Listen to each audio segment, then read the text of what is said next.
The plot of MCU's Spider-Man 4 movie just leaked on Twitter, and you might be surprised what the movie's going to be about. Let's take a look. Alright, so the plot of the new Spider-Man movie supposedly leaked, at least according to user Exiled Scooper on X, who states, in the currently untitled Spider-Man 4, Peter Parker is struggling with severe depression and PTSD after the events of No Way Home. He has nightmares of the Green Goblin and Aunt May's death. His mental health is in sharp decline. He finds new friendship, and somehow he can mentor in Miles Morales, his new next-door neighbor. In the Jeff Loveness draft of Kang Dynasty, Miles would have been already bitten and had his spider powers. He would have joined Spider-Man's street-level team and tried to help take down Rama-Tut. In the most recent draft of Spider-Man 4, it appears Miles won't get his spider powers in the movie, and now they will wait till after Secret Wars and the soft reboot to make him Spider-Man.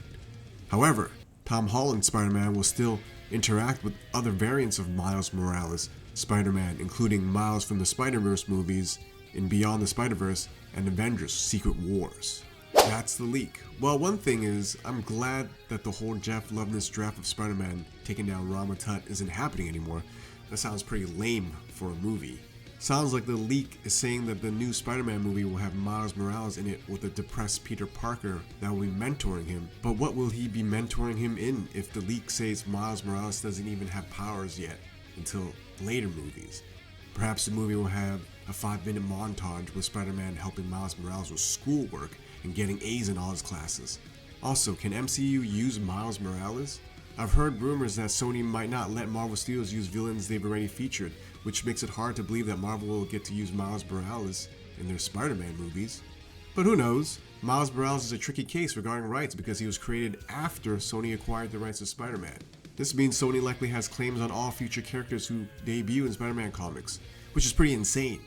A while back, there were reports suggesting that Spider-Gwen's comic writers aren't allowed to create new villains for her either, and have to stick with the classic Spider-Man villains. This is because Marvel wants to avoid generating new IP that Sony could claim. It's a bit like how Marvel shifted focus to the Inhumans after Fox got the X-Men rights and downplayed X-Men in the comics. It's baffling that the rights deals were structured or worded vaguely enough to cover characters created after the sale. It really highlights how desperate Marvel was back then. The MCU is basically built on characters that no one else wanted to buy.